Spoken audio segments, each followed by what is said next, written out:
This is going to be a full body morning mobility routine utilizing functional range conditioning coupled with some passive range liftoffs and some kinetic stretching. Please try to control the joint that's being moved and try not to move anything else. And during the passive range liftoffs, take an inhale, irradiate, and then lift off. Begin by standing or kneeling, squeeze the fists, keep everything tight. We're going to go ahead and start by flexing the neck, rotating, bending to one side, and then looking over the shoulder. Notice that everything is tight. My shoulders aren't going up and down. My arms aren't moving. My chest is not moving. My abs aren't moving. I'm going 3 rotations one way and 3 rotations the other way. So this would be a neck controlled articular rotation, exploring end range. If there's any pain, just go around the pain. Cross the arms across the chest for your thoracic spine. You just flex the upper back forward, rotate, bend into the side, extend, and work your way to the other side. Laterally bend, rotate, flex forward. So rotate to one side, bend, shoulder to hip, extend, shoulder to hip, rotate forward and down. And one more rotation, all the way back, and rotate to the other side, bend, flex forward. So get in 3 circles one way, 3 circles the other way. I really like my legs nice and wide. I feel like my hips don't go forward and back as much. So typically, if you're standing, your hips are going to want to go forward and back. Just try to keep them straight for that. For your scapula, go into a kneeling position, opposite arm, opposite leg forward. So right arm forward, left foot forward, and you're rotating that scap, protracting, retracting, elevation, depression, all the way in a circle one way, all the way in a circle the other way. We don't want the hand out in front of the shoulder. We want to go out about 10 degrees, as you see here. Squeezing the fist, keeping the elbow straight is probably the most important part. Sometimes the wrist tends to flex or the elbow begins to bend. So we're trying to keep the elbow and fist nice and tight. So this would be a scapular car. 3 rotations one way, 3 rotations the other way, and you're just moving your scapula and nothing else. Here we have a kneeling shoulder car. So flexion, internal rotation, extension. You're turning to the back of the hand so the back of the hand reaches the next side of the body. And extension, external rotation, flexion, all the way forward and across and down, across and up, deflection, internal rotation, reach back. Notice that nothing else is moving except for the shoulder. And remember, go in your full range of motion. If you can't complete a full circle, just do the best that you can without moving anything else. So you're trying to block the motion of the neck, block the motion of the opposite shoulder. Notice that I'm bringing my left shoulder here. I want to bring that back and complete your 3rd circle. And so we'll get the other side. Flexion, internal rotation, extension, back of the hand touches the side of the body.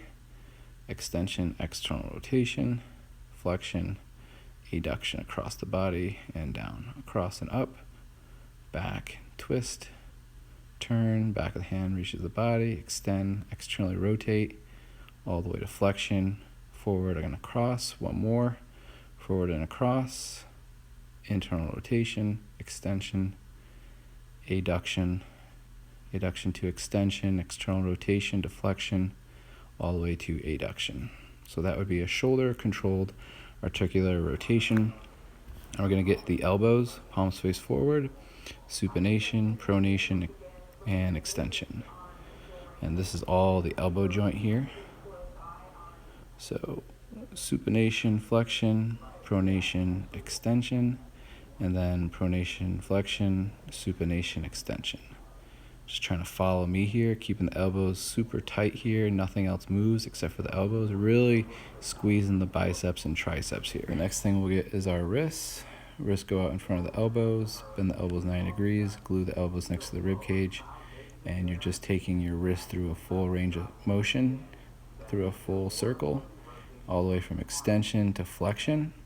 You're going to go out 3 times and in 3 times. You're going to go all the way out and around, all the way up, in and down, and then you're going to go the other way, up, out, and down, in, up, out, and down.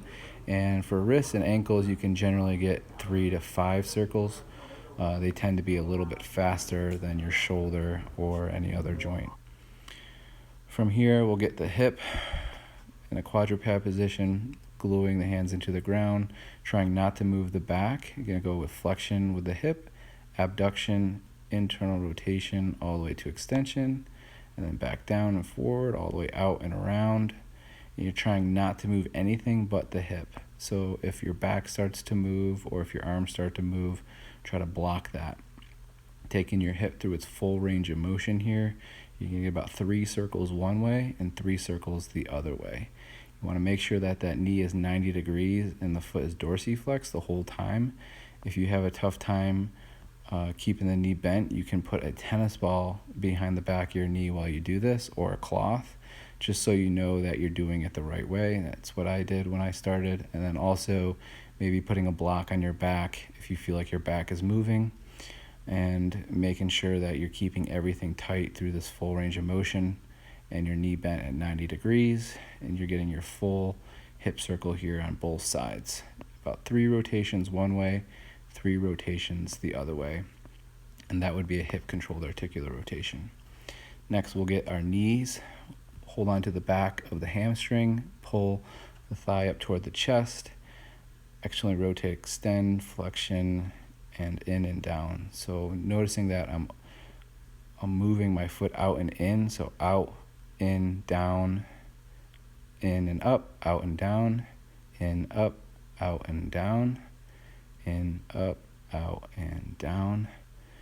Okay, and now we're just going to get the ankle all the way up, in, down, and out, up, in, down, and out, and the other way.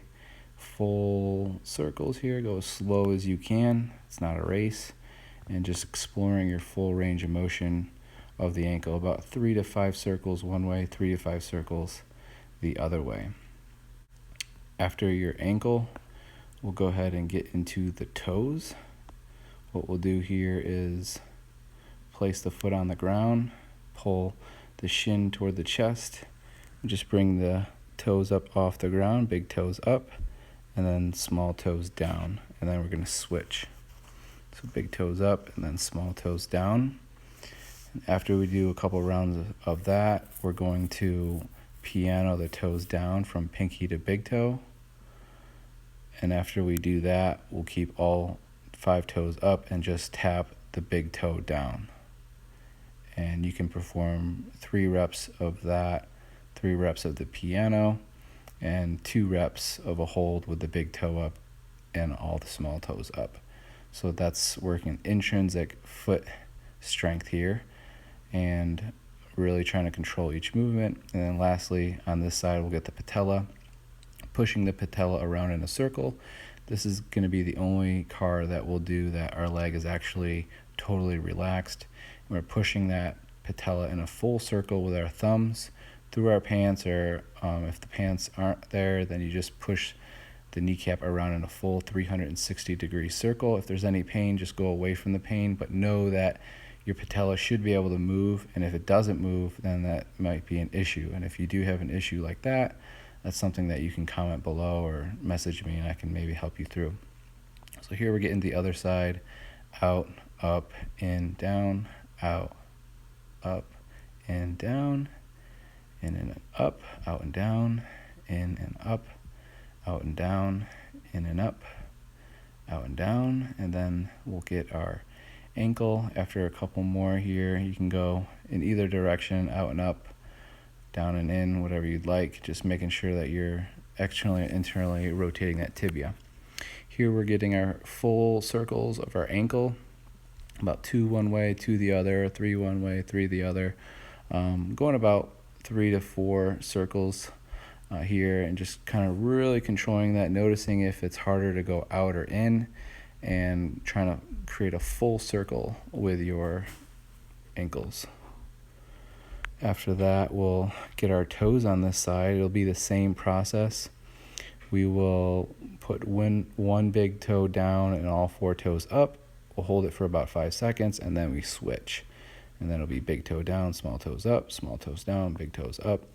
And what we're doing is trying to really get that big toe up off the ground when we do that, and also when we get those small toes up as high as we can. And then we'll piano those toes down from pinky to big toe. Do that about 3 times, and then you'll tap the big toe on the ground 3 times, and that'll complete your full mobility of the toes here, getting outside, inside, and really trying to separate those toes the best that you can. So finishing up here, perform a couple more, all toes up, and then piano them down to big toe, and then again tapping the big toe on the ground 3 times after all the toes are up.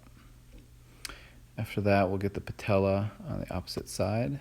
Remember that when you're pushing the patella around in a circle with your thumbs, that your leg should be totally relaxed, because if you are trying to straighten your knee, then patella won't move. So pushing the patella around in a 360-degree circle, going around about 3 times one way and about 3 times the other way. Checking for pain. If there is pain, it's going to give you a self-assessment to let you know that you have a knee issue, and that's something that you might need to get taken care of. Now what we're going to do is some spinal segmentation. Getting in the quadruped position, we're going to start with a rounded back and tuck the chin, tuck the pelvis, and slowly 1 vertebrae at a time from the lower back all the way to the mid back and all the way up to the head. We're going to segment, and we're going to retract the shoulders and then bring the head up last. We'll do that one more time, starting again at the low spine and working our way all the way up. And sometimes if you had somebody try to maybe touch the spinal cord as you move it, that can help stimulate each vertebrae. And as you see, I'm skipping some vertebrae, and you really want to try to go 1 vertebrae at a time and try not to skip. So when you're doing that, take some video to see how that looks.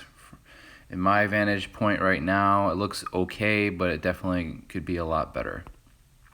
From here, we're going to do some wrist extension.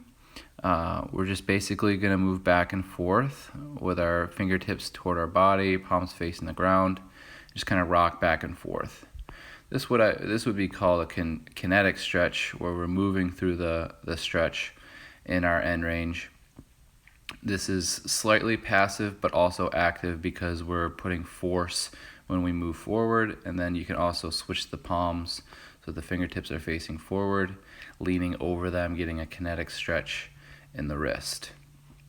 After that, we can do some passive range liftoffs. So trying to go in your regressive angular load there, what we call a RAL, or passive range liftoff. And what you're doing is you're going into extension and you're trying to lift off away from the ground. So you're going actually deeper into wrist extension.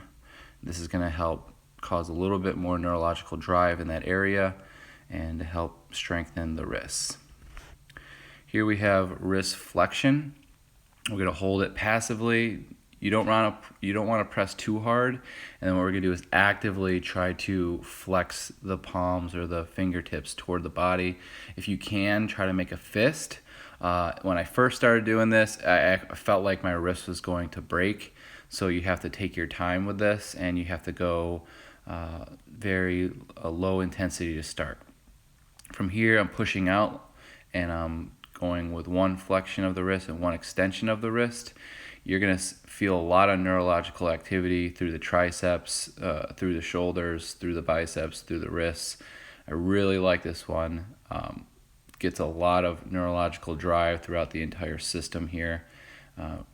Very good for active wrist extension and flexion. Here we have elbow cars in the abduction. So supinate, externally rotate, flex, pronate, extend, internally rotate. Externally rotate, internally rotate. So these would be shoulder axials. So we're in full internal rotation, and then we go to full external rotation. You can do this with the palms open, or you can do this with your fist closed. So noticing that I have my left shoulder a little bit higher than my right shoulder. Those are some things you want to maybe try to straighten out. Maybe my left shoulder is hiking up a little bit. Maybe I want to bring it down. Maybe I'm elevating my scapula, which I don't need to do right here. So right now I'm just focusing on shoulder axials.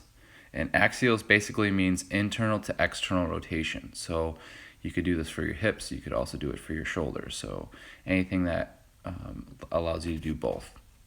Here we have a swimmer hover going out like a T, internally rotate, elbow hinge behind the back of the hands, touch the back, relax, then hinge away, externally rotate all the way to flexion, and then hands behind the head.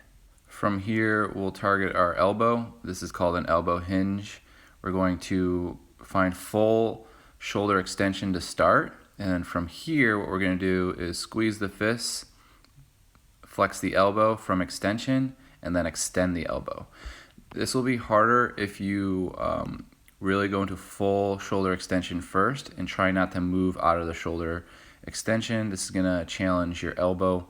You can do this. I have a neutral arm position here, so I'm not supinated or pronated.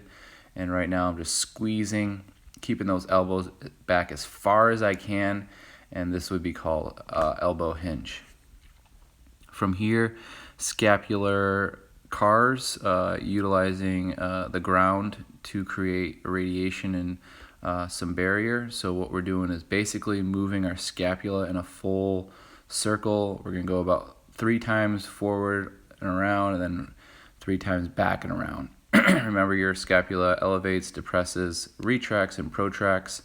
I'm moving my head probably a little bit too much, but I am trying to just focus on my scapula, my wing bones, moving around in circles there. Here we'll go into the thread of the needle. I like this one because you can do some active and passive. So starting off passive hold, and then your active stretch would be pressing the back of the hand, the back of the shoulder into the ground from 0 to 100%, and then after that trying to pull through even deeper into the stretch. From here I want to make sure that my knees are wide and my feet are wide, and that I'm not leaning over. So let's just say for this side, I thread my right arm through.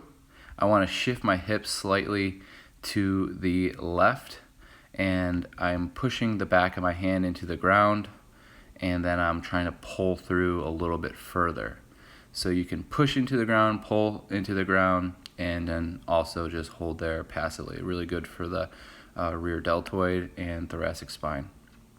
Here we have some combat stance. We are getting dorsiflexion of the ankle, and we're doing it in a kinetic fashion where we're moving back and forth.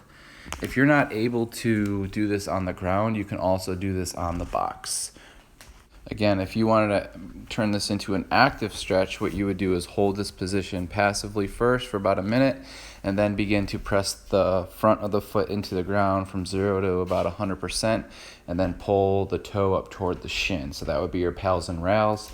As demonstrated, it's the kinetic stretch of dorsiflexion, which I like to do once in a while. I think it's really important to just see how the ankle feels, especially if you're going to be doing any type of jumping or running where most of the impact comes from that area. So this would be dorsiflexion of the ankle. Also a good prep for squatting, front squats, and any other type of low body lifts. The next exercise we'll perform will be a straddle axial. So we're going to just pancake the legs out in front of us. Go to your safest range. If you need the wall for support here, definitely use it. And what we're going to do is go from internal to external rotation with our feet dorsiflexed. So internal and external rotation of the hips, and our feet, our toes are pointing up. I'm trying to really get those outer feet to touch the ground and inner feet to go all the way in, and we're just going back and forth. These are called straddle axials. Straddle axials you can do as a prep for some liftoffs in that same range. Here we're going to go from bear, and we're not going to stay here that long. You can do your pals and rails there if you'd like, but from here we'll go into our 90-90 hip hinge, And so getting into the 90-90 position from bear, and then opening up the back hip, keeping the front knee and front foot on the ground, creating a radiation by squeezing the fist together, and keeping that back foot on the ground as a pivot point, and then transferring and transitioning over to the other side to do the same thing on the back hip. Okay, noticing if you're able to open up that hip or not, and if you need, you can also use some supports like blocks, or you can also stand up and do this on a box. Really like these. Many people in the FRC community perform these almost ritualistically. So here would be our 90-90 hip axials. So we're going to lift off the foot and knee off the ground. And from here, we're going to go into external rotation and then internal rotation. So external rotation, knee goes up. Internal rotation, knee goes down. Nice and controlled, not slamming the foot or knee on the ground. Again, transferring, getting the other side, performing the same hip axial on the back or the trowel leg, opening up and coming back down. I like this with the foot dorsiflexed, knee totally bent, and going from external to internal rotation from the 90-90 position. So this would be hip axials from the 90-90 position. From here, we'll go into a side lying position. We'll start off with a knee controlled articular rotation. So out, up, in, down, out, externally rotate tibia, in, internally rotate tibia, flex and extension of the knee. I really like this one because it gives us a lot of irradiation because we're in hip flexion. From here, we're going to do a pigeon liftoff. Basically, we're bending our knee, abducting our hip, and then lifting it off the ground for about 5 seconds, holding it there, and really trying to pull that foot up toward your hands. So going deep into external rotation. And from here, what we'll do is bring the bottom leg forward, almost in a 90-90 position with the back leg abducted, and we're just doing a external rotation lift off. And what we're doing is just going to our end range and then trying to pull up off the ground for about 3 to 5 seconds, and noticing that I'm getting higher and higher up here. So using my hands as supports, and here we have a hip abduction lift off and also a knee hinge. So this would be great to improve hip abduction and also create some more space in hip abduction. Okay, so from here, what we'll do is get the other side, laying down on that side lying position, going to the knee controlled articular rotation to start, jacking that knee all the way up as high as you can, up by the shoulder, squeezing the fists together. You can also hold on to a kettlebell here or push into the wall. You could also have your back foot pushing into the wall. So all these things I'm doing can be manipulated somehow. Here's our pigeon liftoff. Again, trying to pull that foot toward the hands and trying to bring that knee down actually. So notice that my knee is up. I'm trying to bring my knee down and foot up. So it's really hard, really challenging for hip external rotation. Again, we're going to do our external rotation liftoff from our abduction 90 position. So our front knee is at 90. And then slowly, as you see me do here, going up a little bit at a time to make it harder. So I started with a regression, and I'm starting to progress by coming up a little bit further, irradiating by squeezing the fist to create more muscle recruitment, to be able to control that end range a little bit further. And then also going with my hip abduction liftoff and turning that hip abduction liftoff into a knee hinge, controlling both the hip and the knee in this position. Getting a lot of neurological feedback here, really great for the hip and the knee all at the same time. So this would be our hip abduction liftoff and knee hinge. After this, we'll go to our hands and knees, and then we'll go to our stomach and lay on our stomach. Flatten the hands, tee out the arms, bend one knee, dorsiflex the foot, and from here, we're going to lift up and away toward the ceiling into full hip extension. From hip extension, we'll go into hip abduction, press into the ground, tuck the hips, push that opposite foot into the ground. We're going to lift up and go over to the outside and internally rotate at the end there, lift up and away and around and back. And we'll try the other side. Bend the knee, foot goes up toward the sky. Pretend there's a string pulling your foot up toward the sky. So you're deep into hip extension. You could do 3 of these and then stop, and then you could also do 3 of the abductions, but I'm just doing 1 rep here. So abduction, hover, slowly bring it down, and from this position you can go into internal rotation liftoffs. So if you're working on internal rotation, this would be another way to tackle that hip, and then going out of this, lifting up and away and back to your extension, down and relax. So that would be hip extension. From here, prone tricep or elbow hinge, so pressing the elbows into the ground like you're in a chaturanga position, and then taking an inhale, irradiating and lifting off. Remember, for all these liftoffs, you want to inhale, brace your whole body, and then squeeze, use maximal tension throughout this entire range of motion. And all we're doing here is lifting off, extending the elbows, and then slowly bringing them down. From here, we have a thoracic extension modality where we're going to have 1 elbow press into the ground and 1 elbow lift up toward the sky. I call that just a unilateral thoracic extension liftoff. And you can do this also with blocks on the ground. So if you could put your elbows on blocks and you could raise it up. Here I have my palms on the upper back, and I'm lifting both elbows up at the same time, turning this into a prone swimmer.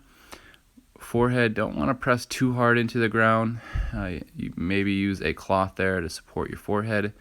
And for my swimmer, hover, back of the hands, lift up. They're going to elbow hinge, straighten the elbows, and then they're going to externally rotate as they flex overhead and place the elbows on the ground. Notice that I have my palms facing my back, getting a little bit more extension of the thoracic here, going back to my swimmer. Palms face down, elbow hinge behind the back of the hands on the back, lift up and away, hinge, externally rotate, again bend the elbows and relax.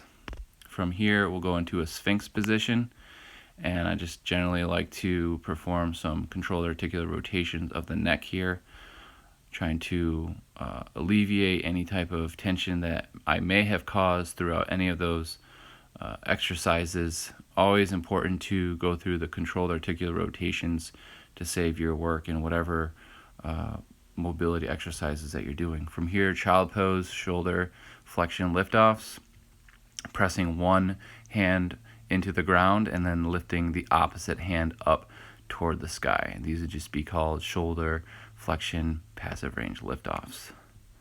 All right, so that was full body mobility.